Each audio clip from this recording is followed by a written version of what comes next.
All right, how's it going out there? How you doing? How are you doing? I know you're not supposed to say that anymore. How are you? How are you? Have you seen those? How's your day? How's your weekend? I don't ordinarily slap that on people on Mondays or any day. How are you? I don't think I've ever said that with that inflection, but I've been asked that question many, many times over the years. And I always just treated it at face value. It sounds like it's landing with some serious sincerity, enthusiasm. It's usually coming from a person maybe a decade or two older than you. How are you? They deeply want to know. They want to get in there. I don't know if you want to know sometimes. How am I doing? Thanks for listening to the Dan Time Podcast. This has been a project that is approaching, can't believe it, 3 years, just as kind of whizzed by. August will be 3 years, and I've scaled back tremendously. Not cranking out episodes week after week. Don't have time. You know that. But, and I really don't have a lot of time right now. I just had a quick window and I thought, let's just crank out a bonus episode, a ramble-sode. People don't like to say whether they're writing or recording that they're creating something for themselves. It's always, I'm trying to help people, which I am. But it's a little bit two-sided. I need an outlet, and I think I can make a difference with some people and help them out, because when I'm traveling, I'm usually listening to podcasts, and if the host sounds like, he doesn't have to be, and he's not interested or she's not interested or has any idea what I'm going through. But it's nice to listen to a regular human being that feels like the type of person, if you ran into them in the line at the grocery store and you're both standing there just twisting in the wind, there's a hold up. It's always that lady. I'm sorry to pick on the ladies, but there's always, it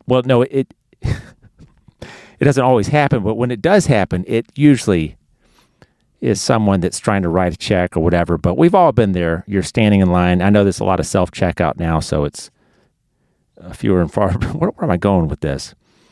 But you're kind of wedged in. There's the person that's holding up the line. Then there's the person in front of you. Then there's you. Then there's someone behind you. And you can only scan the Reese's and the Snickers and the Ring Pops and trolley. You can only look at that stuff and feign consideration of those impulse purchases for so long before you don't have to, but it's nice to talk to somebody. But I like for you to imagine that you could talk to me if you ran into me somewhere. And that's the shows I like.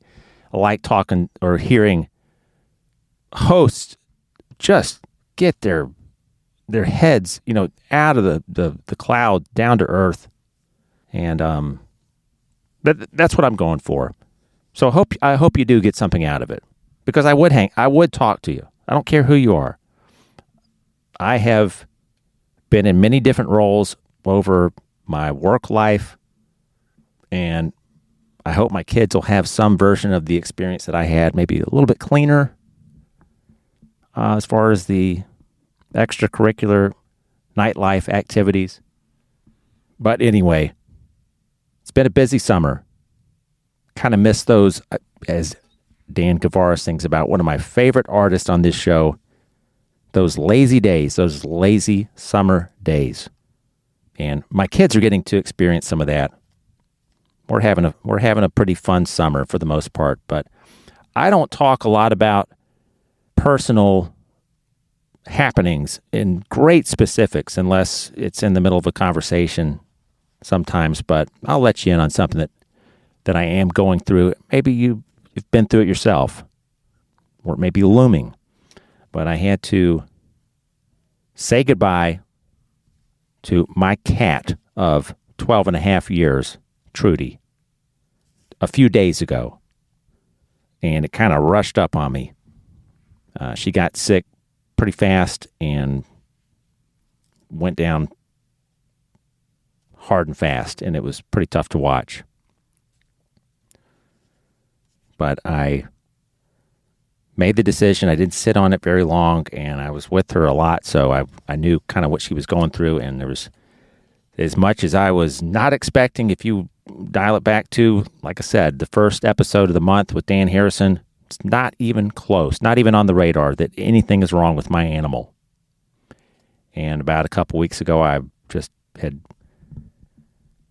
seen some changes in her behavior and made the call to the vet, got in there, and it was, a little over a week later. But I mention that because it's not unique to me. A lot of people, maybe you've had to put down 3 or 4 or more animals over the course of your lifetime.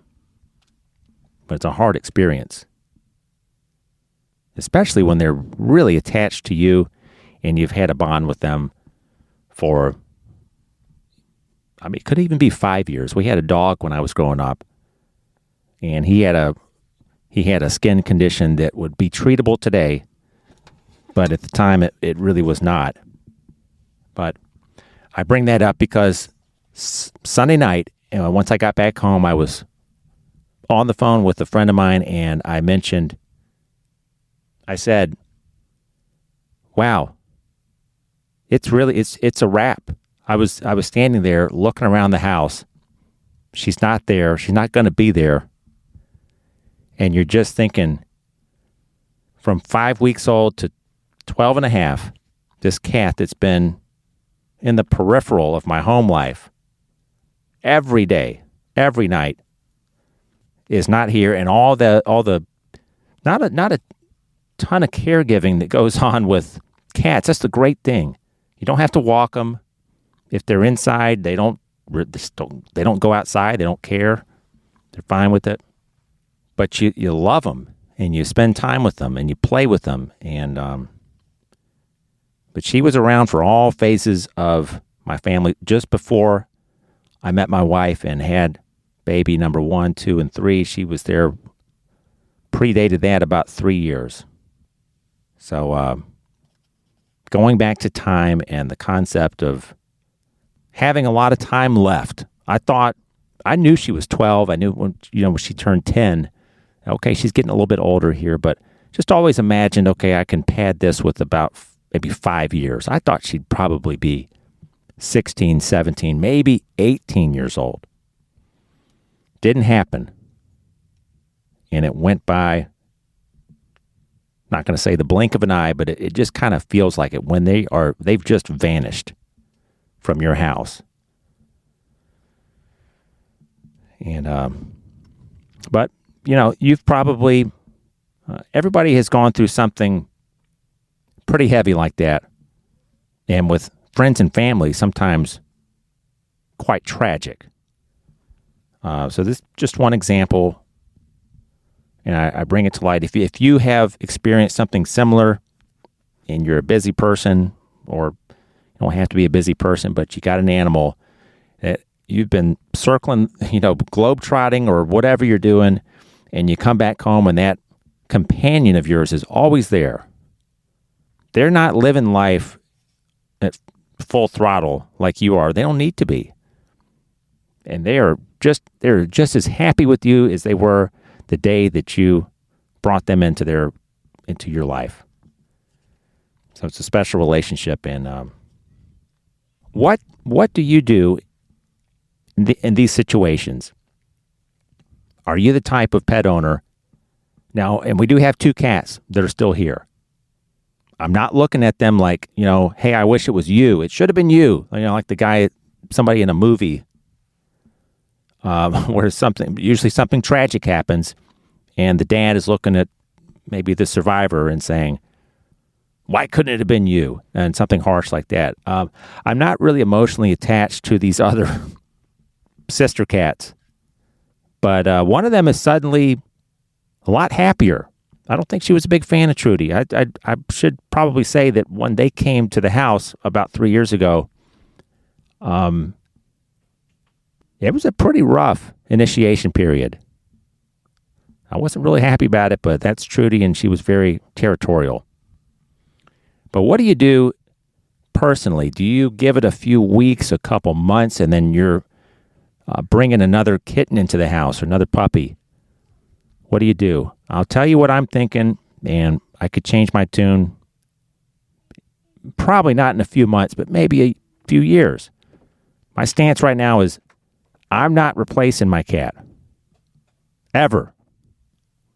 It's going to be a long, long time before I even consider that. But they leave a very special mark on us that they literally claim us. And when they're gone, they take a piece of you, take a piece of your heart. Like Janice used to sing about. All right. This is not going to be long. This is probably, again, just me needing to get something out there. I talk to people. I do. But sometimes maybe it helps you. If you're someone who, and you'd be surprised. I like to think I'm a good listener. If you listen to the podcast, all you hear is me talking unless there's a guest. But even then, I try to pull back.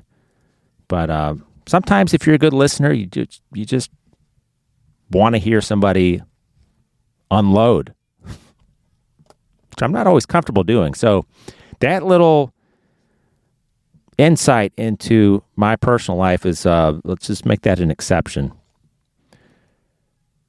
Some garbage time stuff here. Now, usually I would save this for a guest. I think I did talk about this. If you're on Substack and you like to read long form stuff, which I probably need to work on my editing skills over there, but if you like to read about concert reviews, sporting events, things like that, if I go to things, I'm probably going to write about it. So Substack, dantime.substack.com. And I got a knock at the door. Let me see who this is. Hold on. Vivian? Me and Wyatt went. Me and Wyatt went. You and Wyatt went? No, me and Wyatt went. Went the whole game. We went to the whole game, and we just go so fast. Okay, getting back to it here. I barely have time to do this, so you can see. Would you have 3 kids? And I don't know how other podcast hosts do this, and I just refuse to do it. I refuse to hole myself up in some room or office, and that's why the weekly schedule stopped. Is I'm going to be a dad, and I'm going to have fun with it. And they do stress you out. That's for sure. I don't have to tell any parents out there that they do absolutely drive you halfway mad or completely insane. But you got to be there. You've got to put the phone down and be on the playground with them and go to the birthday parties and be present. And I'm going to hammer that home actually one more time if you need to hear it. And I'm going to try to be gentle about this. Take, especially if you've got little kids, take your eyes off your screen when they are approaching you or they are actually sitting with you and they're trying to talk to you. Try to detach. All right. got to get your ideas, your thoughts on this. Single-use flossers. You're stepping out, you're pulling up to Hobby Lobby or Publix or Home Depot, anywhere really, and you're stepping out of the car and whoop, hey, I mean, it's not the most disgusting thing you've ever seen, but because we've been around long enough, you've seen some pregnancy tests. I have seen used condoms. We all remember, if we're old enough, a full ashtray dumped out right there. You're about to step on it. Chicken wings. Seen plenty of chicken wings right there, and you know it was the last person who parked there or someone recently. But what's up with the flossers? Presumably, this is somebody who cares enough about their smile, about their oral hygiene, to travel with these things. They're not waiting till they get home at night. You know, they didn't floss in the morning and they're going to floss before bed. No, these things are traveling with them. And they probably just ate lunch. But why is that same person dropping these things on the ground? They care about their oral health. They do not care enough not to litter. People did this during the pandemic with the surgical masks. Remember that? I just, you know, the way I look at it is the people who do this, they cannot help themselves, and they will not and probably cannot stop doing it. They just have to be trashy. It is so baked in. And that need to floss must really be a pressing need. It doesn't, I don't think it has, this is not someone who's got just a gleaming smile that is obsessive about it. This is someone that has a very urgent need to remove food particles from their teeth. Okay, moving on. Publix. I have talked about this on previous episodes. I'm a big fan of the wall-mounted hand dryers. Not the old World Dryer one where it's got here's the instructions, the 2 or 3 frames. The first one is the finger pushing the huge button. How could you miss it? But I guess someone needs to know that it's there. And then the second instruction is the hands going under the dryer, and the third one is actually, I think, rubbing them together. Maybe it's 2, maybe it's 3. I've had it with those. World Dryer really fell asleep at the wheel, letting Excel Dryer, makers of Accelerator, just absolutely corner the market. I just think they just laughed them off. They didn't think they could be dethroned, but it happened. Anyway, why does Publix have, they prioritize recycling outside the store, those 3 bins, but they do not have an air dryer, whether it's Accelerator or a Dyson or World Dryer in the restrooms. And why? Somebody please explain to me and tell me if I'm off base here. Sorry, I'm getting a little worked up. Why is it always so musty? So musty in those Publix restrooms. Is it just down here? I live on the Gulf Coast, so it's humid a lot.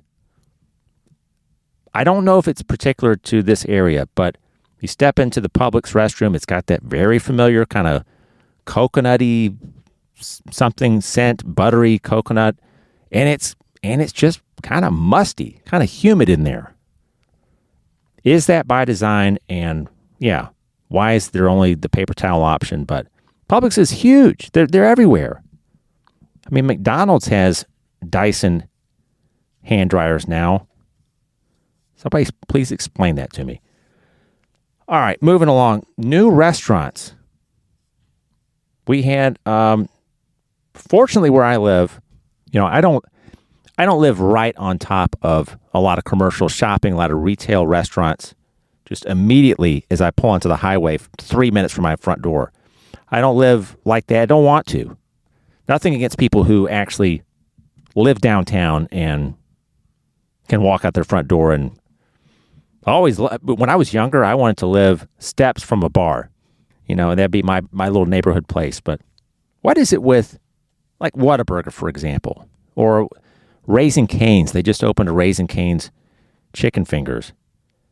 When these places open for the first time, it is jam-packed. And the Raising Cane's, people actually, at least one or two or more of them, camped out overnight to be the very first customer or close to it.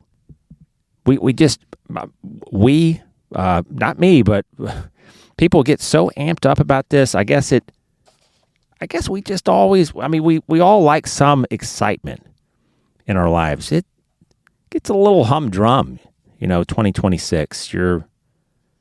Really, what excites you that didn't excite you last Thursday or yesterday or this morning? Like, what happens in your day-to-day life that's like, oh man, I can't believe that, I saw that, or I can't believe that guy said that, or I saw something on my Instagram feed and I'm still thinking about it. Nothing's really like getting us amped up. I don't feel like. I think we're going through the motions and we got all the technology we could possibly have and we're just getting bored. But these new quick QSRs, quick service restaurants, pop up, and you give it a few weeks, and that drive-through line will be very pedestrian, or it just looks like any other Whataburger. But the first day, first week, maybe the first couple weeks, it's jammed. It's the place to be. And I actually went to this. There was a new Whataburger. I went, checked it out, and you know what? It did not taste any different than the long-established locations in town or just outside of town. So I'm not against it, not against the manufactured excitement, but it's just a meal. It is just a plate with fries, and it's always fries. Why do we have to eat so much? And I put myself in that bucket too. Why? How many tons of French fries do you think you or a family member has shoveled down the gullet in your lifetime? How many thousands, many thousands of pounds of French fries have you? And are you the type of person where you'll grab about 6 of them, or as many as you can squeeze, and then dip into that little ramekin, little to-go thing of specialty sauce or ketchup, and just shoving those in over the course of your lifetime? What would you say? Could you fill up a wheelbarrow of French fries? I just wrote this down. This is out of the Daytime notes. Agitated people and having to deal with them. Look, we all get kind of ticked off and not always having the best day. But you probably have people, maybe you work with them, maybe you live with them, and they're just never happy or never that happy. They're always grumbling, or maybe even taking it a step further and getting in your space and giving you a little too much. What do you do with these people? I try to work around them. If I can't accomplish a manageable relationship with humor, even if it's got to be real lowbrow stuff, you've got to do it with some of these people. They're never happy about anything, but they can just talk some trash. You got to be equipped to just go there with them and just get through it. But I was talking this week with somebody close to me about another individual, and we were just saying he's never seen him happy. Never seen him happy.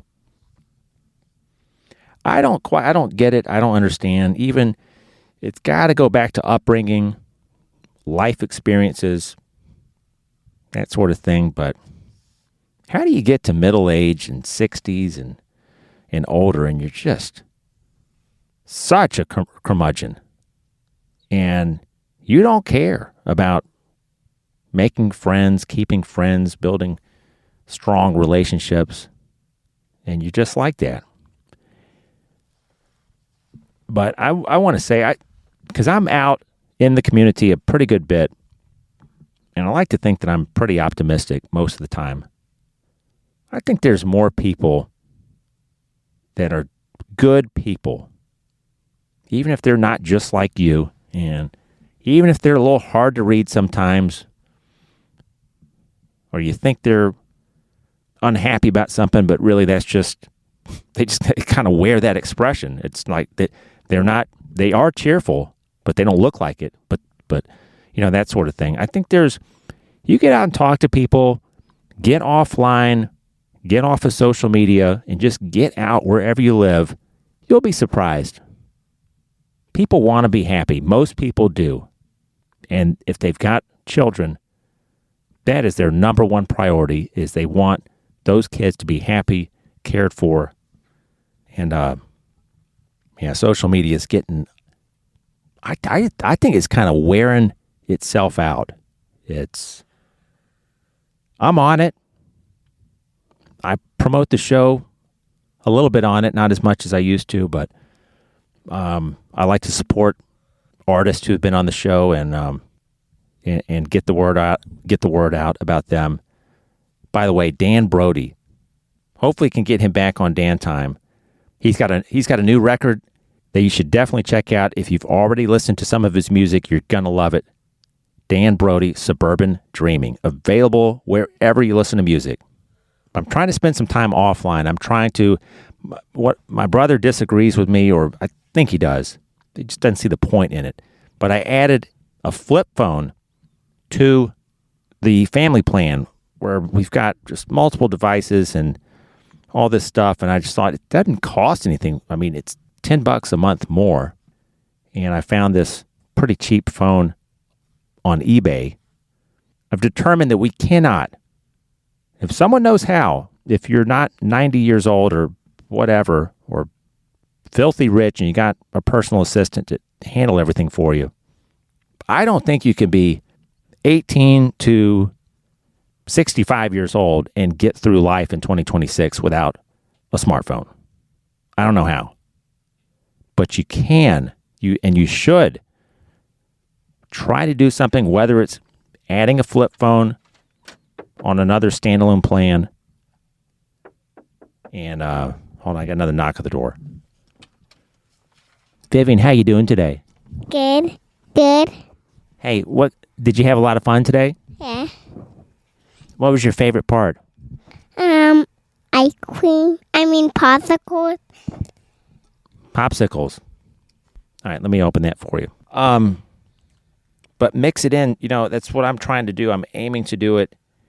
There's some places that you go where, you're not going to be more than 500 yards from your car, or maybe you are, but you're coming back in an hour or something like that. Leave your phone in the car. Take something like a flip phone with you. Or if you're out with the kids, you're just going to a playground. You don't need that smartphone unless they're 2 and you want to get that picture, which you really should. Like, you should get some videos and things like that when they're little, and they're toddlers and they're on the playground. You'll love to watch that later. But they're getting a little bit older, and you know that what you're going to do is they're going to play, and you're going to go grab a seat on that bench, and you're going to, as soon as you're seated, before you're seated, you're in motion. Your hand is pulling that phone out, and you're on it, and they're playing, and you're rarely looking up. Take an opportunity to not do that. It is not that uncomfortable to sit somewhere outside in public with nothing to do, nothing to look at except your kid playing, or if you're not with your kids, just looking at the clouds, looking at the trees, looking at vehicles driving by, looking at people walking by. Hang out. Like just relax your shoulders. Sling your arm over the rest of the bench or whatever. Sit in a different position besides that crunched, tense, fixed position. You know, when you're holding a phone for a little while. I got to do it. That's why I'm talking about it. I'm trying to make an effort. We can't do this. You got to look forward. You got to look ahead, going back to time. 20 years from now, or just 10, you change nothing. You change absolutely nothing about your phone addiction, or if it's not that, you're close to it. You don't do anything different. What does your neck look like? How does it feel? How's your back feel? How's your vision? How's your attention span? I'm just saying, give it some thought.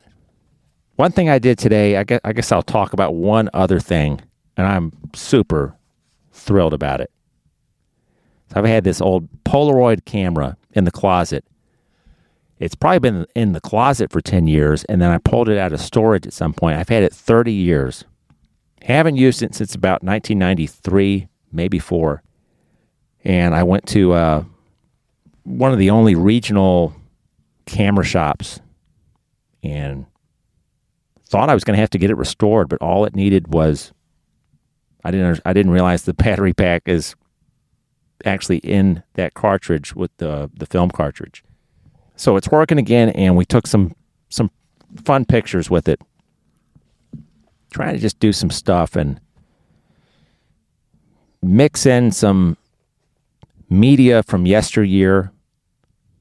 Have some fun with print media. I subscribe to the newspaper 2 days a week. I get the Wednesday and the Sunday paper. Lay eyes on some of that stuff. Put your fingers on some paper. Flip some pages. You know, when phones came out, it was all about consolidating everything for the sake of convenience. You know, do everything online at the tap of a button. First, it was the click of a mouse. Now it's just the tap of a button. You can pay your bills. You can check in. You can order food. You don't have to put that phone away, or you don't need all these other things.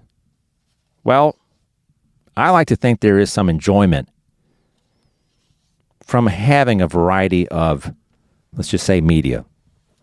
Books, physical books, magazines, at least a couple. You don't have to have a whole bunch of magazines or subscriptions. Newspapers. No. Do I have anything else? Let's see. Daddy, can you pick me up and make my document? Yeah.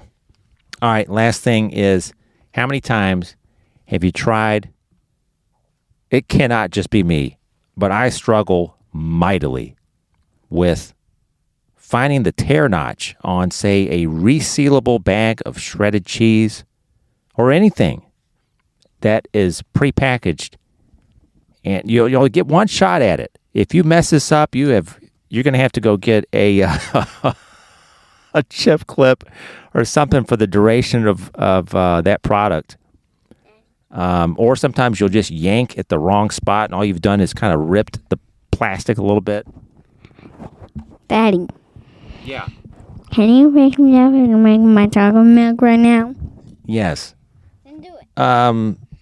So how many times, more often than not, do you get that right, or do you ever struggle like I do, and you screw up one side, so you're like, all right, well, let me try the other side. Then you mess that up too, and then you got to go get a pair of scissors.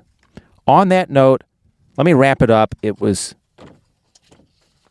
just imagine that I'm talking with you, but you didn't get a word in, and I hope you enjoyed it. Thanks for listening, and telling a friend about the Dan Time podcast. And again, if you're on Substack or you like to read stuff sometimes, check me out over there. At dantimepod on the socials, dantimepod@gmail.com. Thanks, and have a great week.